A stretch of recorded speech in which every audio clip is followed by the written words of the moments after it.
Hey, what's up, y'all? It's Jodo Jake. Welcome back to the channel. This is another episode of Cards and Coffee. I'm drinking another cold brew. 3 out of 3 Quagsires. I've been on a cold brew craze lately. I think it's just me trying to cut down sugar where I can. But in today's video, I want to talk to you about whether or not population matters. That's a big argument right now. And I want to say that they both have their moment. They both have an argument, and to some degree they both exist. They both are true. Right now we're talking about the current market. We're booming, we're hot. Things are still crazy. You know, there's a little bit of a pullback, but in my opinion, I think we're still really hot. So I look at cards like the Burger Chew. I look at this new Charizard from Inferno X, soon to be in Phantasmal Flames. By the time this actually goes live, I think Phantasmal Flames will either just about to be out or just came out.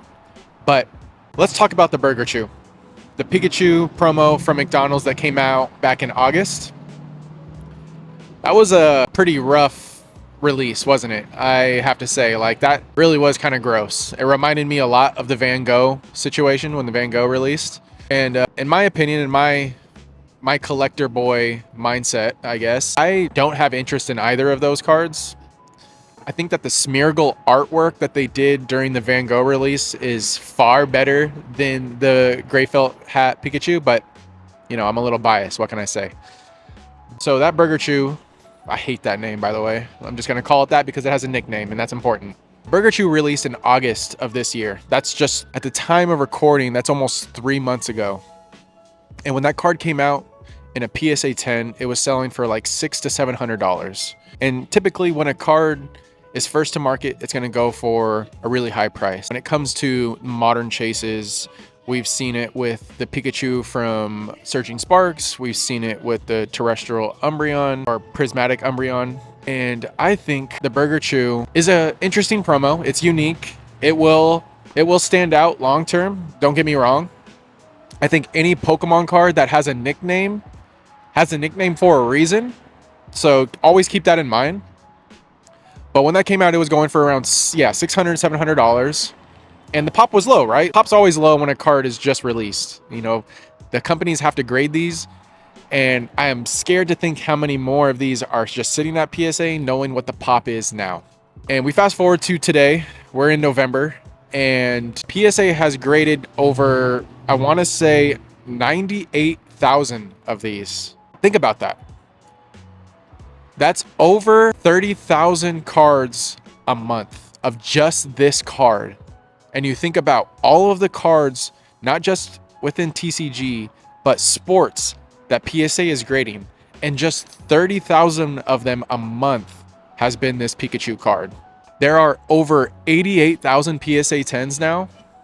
That means the gem rate is around 89%, 90%. That's a high gem rate for this card. Now, it is non-holo, so it does avoid holo scratches and scuffs, and it is Japanese quality, and that's always a benefit.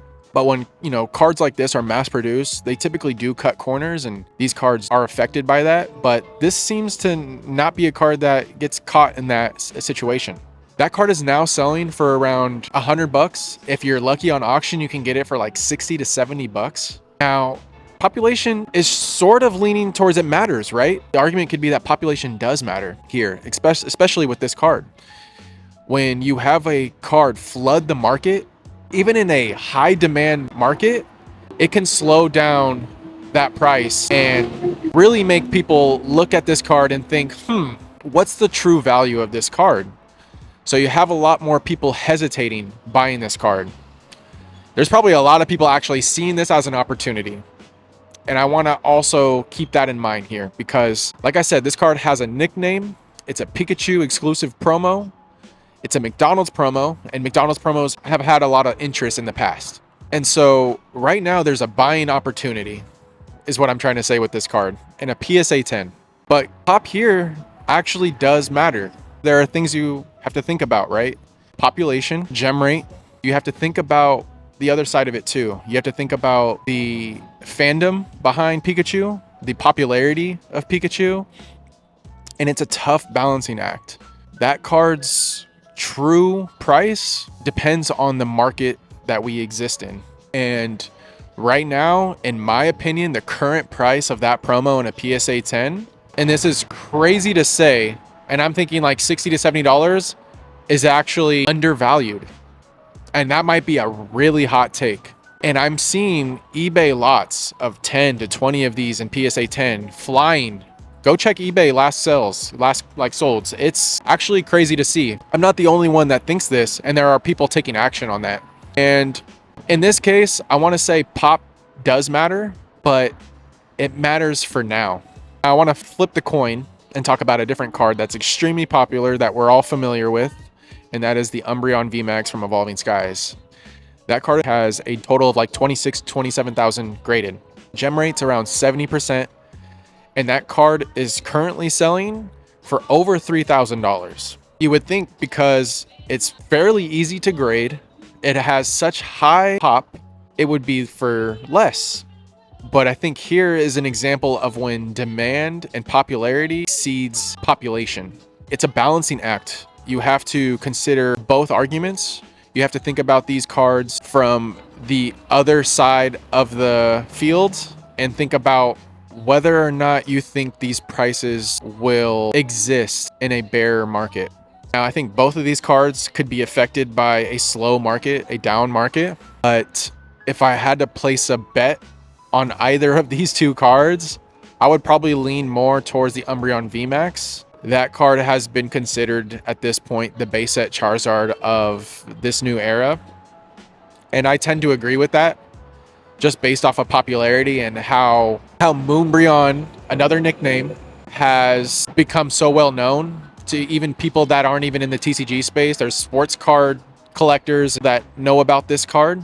You'll go to local shows and you'll see sports vendors with Umbreon VMAXs because they understand the demand for that card, regardless of pop.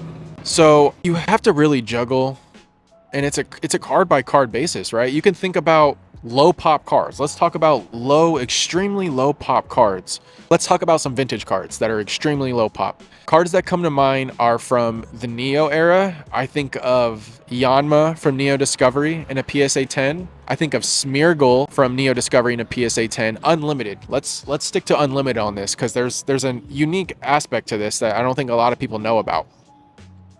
And then what else do I think of? I think of Ampharos. I think that's from either Neo Revelation or Neo Discovery. I think it's Neo Revelation. I think it's the Neo 3. And then let's see, what else is a good example of a low pop card? Blissey from Neo Revelation. 4 cards from the Neo era. I think all 4 of those cards, some of those cards have extremely low pop. I think Smeargle Unlimited is like a pop 4. I think Yanma is like a pop, it's got to be like pop 12. And I know Blissey and Ampharos are in that same ballpark. What's crazy is that the unlimited holos are actually lower pop than the first ed holos of those cards in PSA 10. And I've always had this tinfoil hat that unlimited waves of those Neo sets are actually far less printed than the first edition. And it's weird to say, I have no way to back that up, but based off of pop on a lot of cards, it seems to be the case. That being said, it could be just supply hitting these grading companies. Maybe people are not grading the unlimiteds because they think that the first ed is just more desirable, and that is a great argument, don't get me wrong.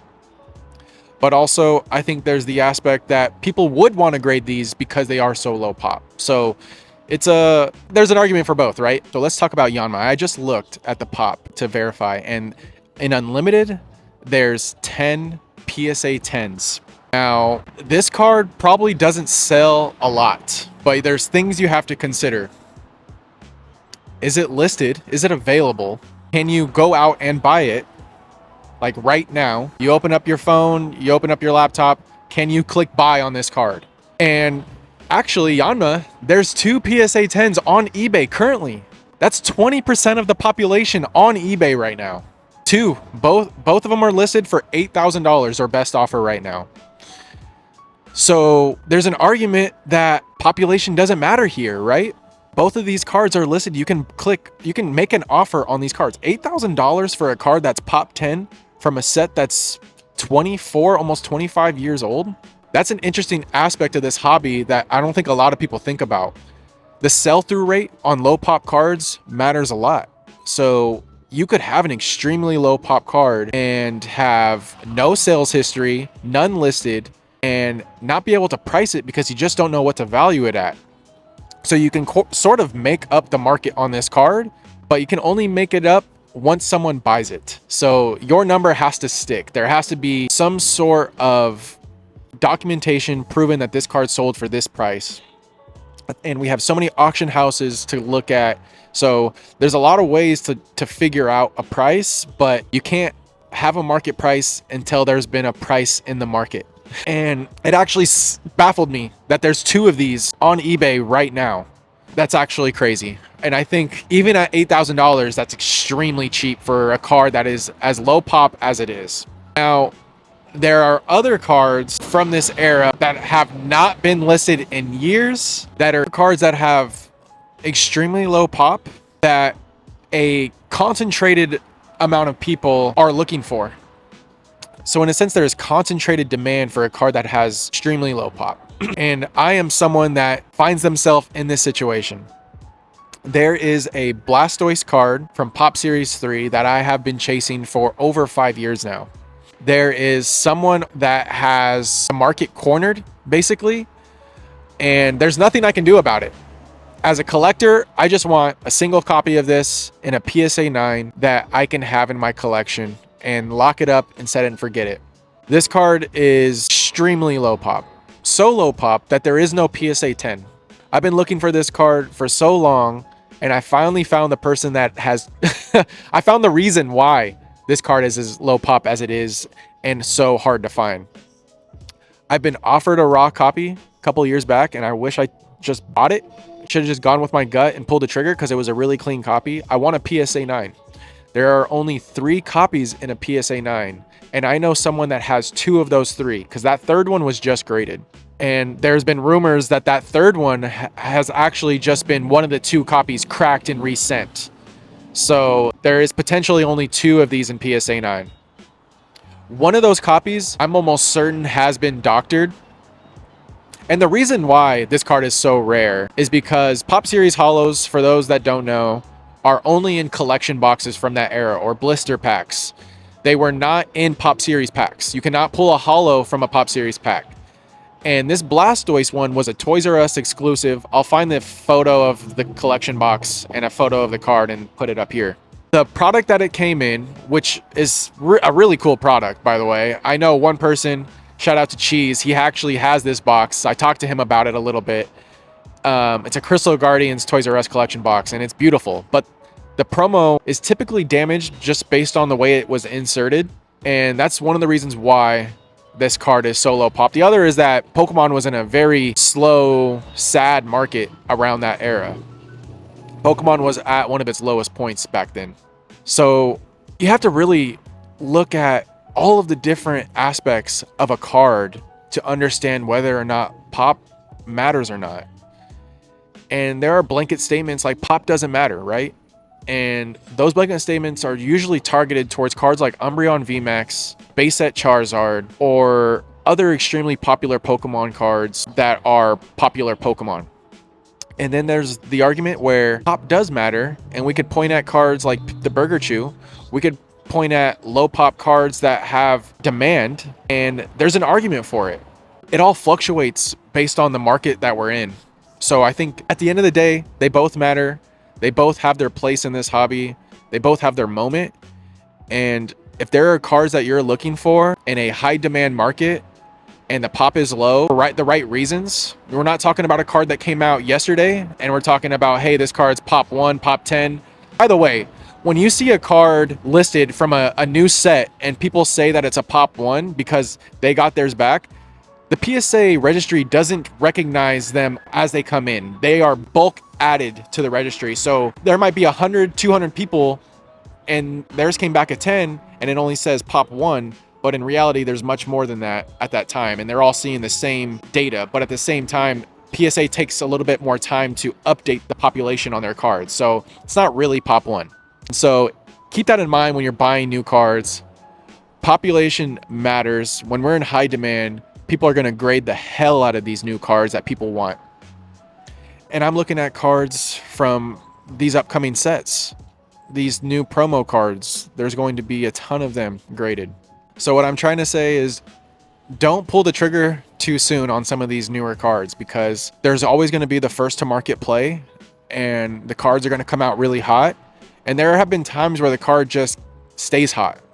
We can look at Greninja from Twilight Masquerade, but they're unique cases. And I think at the end of the day, there will be a better buying point than at release. Patience, pacing yourself is really important, and understanding the card from every perspective will help you make a better decision whether pop matters or doesn't matter. That was an interesting episode.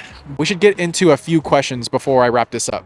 Okay, perfect. So this first question from Blaps is somewhat relevant to our topic today. Blaps asks, as a collector of graded cards, how do you decide which grades to collect? And it's really simple for me. I think about it this way. Can I find this card in the wild at a card shop, at a card show, online, that I can find myself and grade if I in a PSA 10? So the supply matters. And when it comes down to it, I think about Ultra Modern. I like to grade Ultra Modern. I like to collect special illustration rares, alt arts. And those are cards that I can grade in PSA 10 because there's a lot of supply on the market, especially during releases. So I like to collect 10s when it comes to Ultra Modern. When it comes to mid-era, it gets a little wonky. It can be depending on the price point, and this goes for vintage as well, but I'm mostly a vintage PSA 9 collector because I think that's where you get the most value, and you can grow your collection much larger, I think, with PSA 9s from Wizards of the Coast era, mid-era. I've showed off my Gold Star collection. They're all PSA 9s. I have no interest in going after PSA 10s. The prices just don't make sense to me, and I can put that money into other collection goals.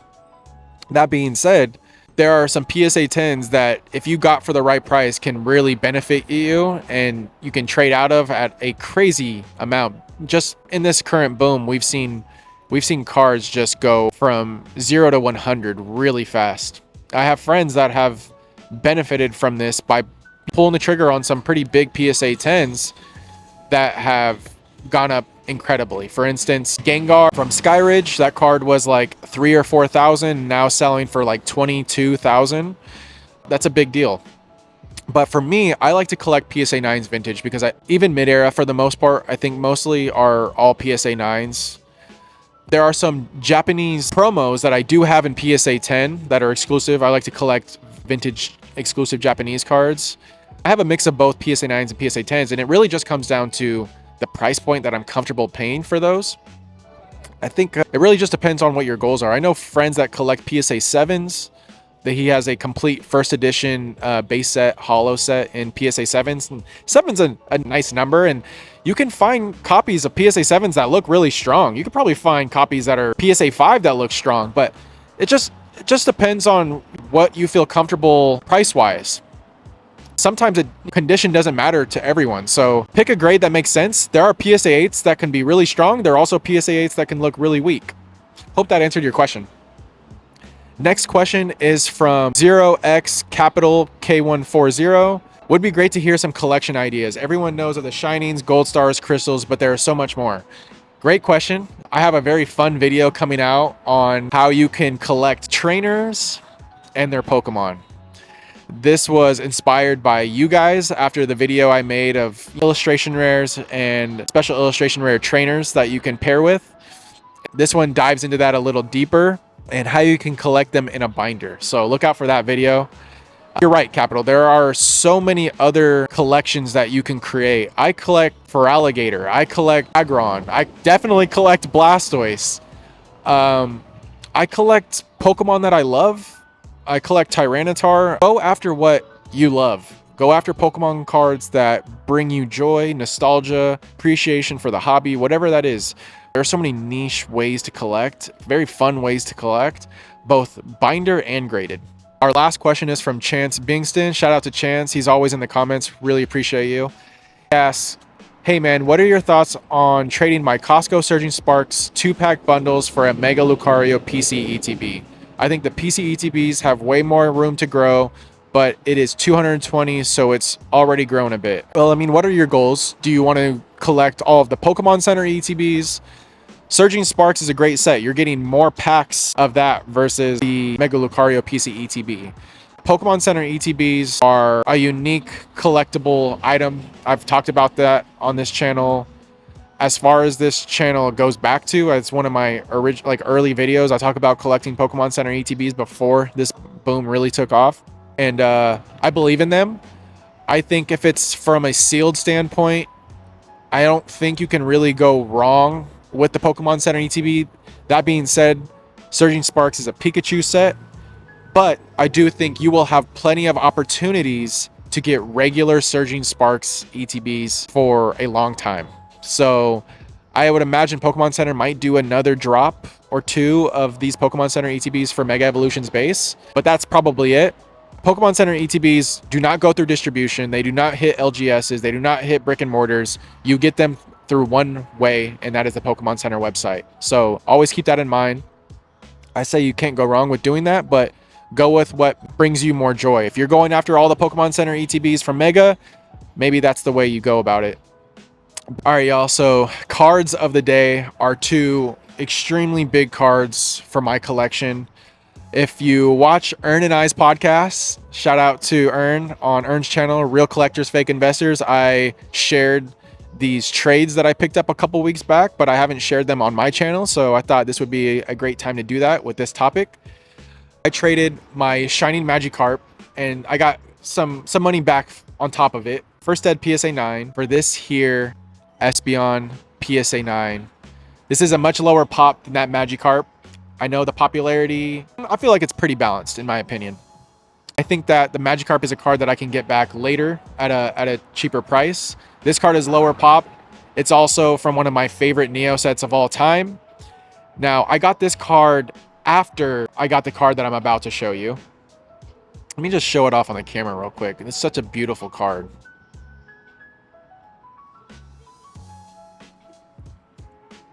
And then last but definitely not least, one of my, I would have to say, top 5 cards of all time. This here, Umbreon from Neo Discovery, first edition. Beautiful copy. It's a 7 cert, if I remember correctly. Yes. This card was traded for 2 Reggie Gold Stars, Reggie Rock and Reggie Steel. And then like 2 or 3 Ultra Modern cards that I graded that I had extra copies of. This card goes for around $5,000 right now. It's a big card in my collection. I put the Abyss graded guard on it. Looks really good. What's really special about this copy is that there is a hidden swirl in the chest of Umbreon. You won't be able to see it on camera, but I'll pop an image of it so that you can see it. But it's actually insane to see. This card is illustrated by Masago, who is one of my favorite artists of all time. I'm planning to do a whole video on Masago specifically. It's been on the list for a while, but I've had multiple people in the comments tell me I need to do it. And I'll save the history on Masago and his footprint on the Pokemon TCG for that video. But yeah, that's it, y'all. Hope you guys enjoyed this episode. And until next time, happy collecting. Peace.